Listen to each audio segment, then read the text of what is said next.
ప్రపంచంలో మరి ఏ గ్రంథానికి కూడా జయంతి జరపటం అన్నది లేనే లేదు.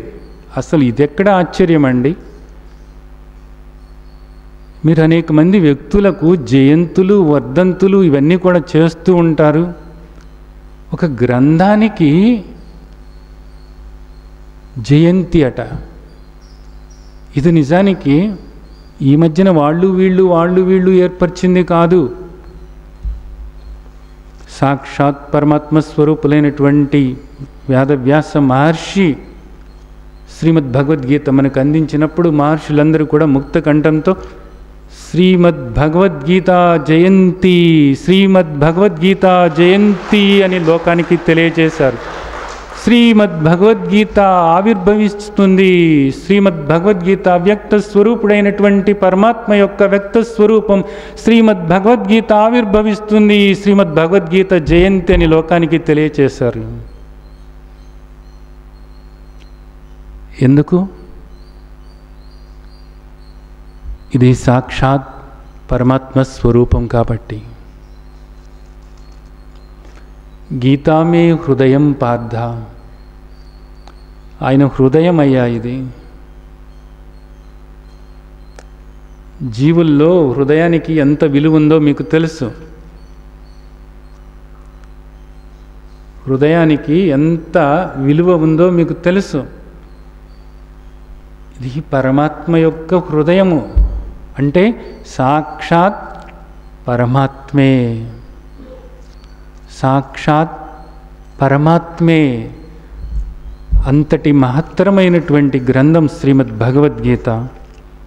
నిజానికి చూడండి, విద్యానాం ఆధ్యాత్మ విద్యాహం, విభూతి యోగంలో మన తండ్రి మనకు చెబుతున్నారు.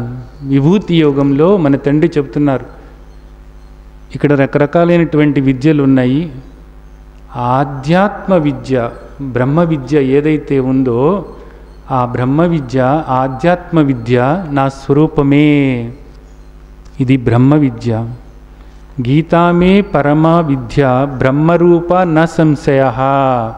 శ్రీమద్ భగవద్గీతలో ఉన్నటువంటి ఈ పరమ విద్య, ఇది బ్రహ్మ విద్య. బ్రహ్మ విద్య సాక్షాత్తు నా స్వరూపమే అని భగవంతుడు చెప్తున్నారు. ఇది ఉపనిషత్సు బ్రహ్మ విద్యాయాం యోగశాస్త్రే శ్రీకృష్ణార్జున సంవాదే. ప్రతి అధ్యాయం చివర కూడా మీరు చదువుతున్నారు ఏమని? ఇది బ్రహ్మ విద్య. ఈ బ్రహ్మ విద్య సాక్షాత్తు పరమాత్మ స్వరూపమే. ఇది సాక్షాత్తు భగవంతుని యొక్క హృదయమే. సాక్షాత్తు శ్రీమద్ భగవద్గీత పరమాత్మే, భగవంతుడే. భగవంతుడికి భగవద్గీతకు తేడా లేనే లేదు. భగవద్గీతకు భగవంతుడికి తేడా లేనే లేదు.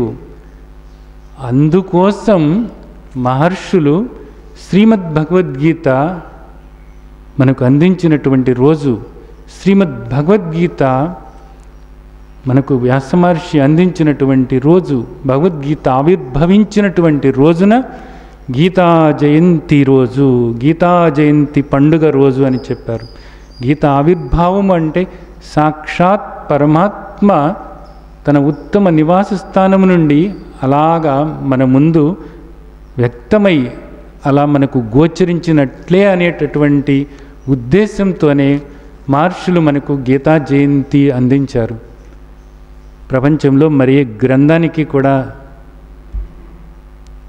ఇలాంటి విశిష్టత, ఇలాంటి గౌరవము లేనే లేదు.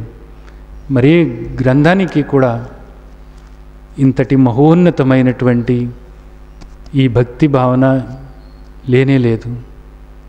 ఎందుకోసమంటే ఇది సాక్షాత్తు పరమాత్మ స్వరూపం కాబట్టి.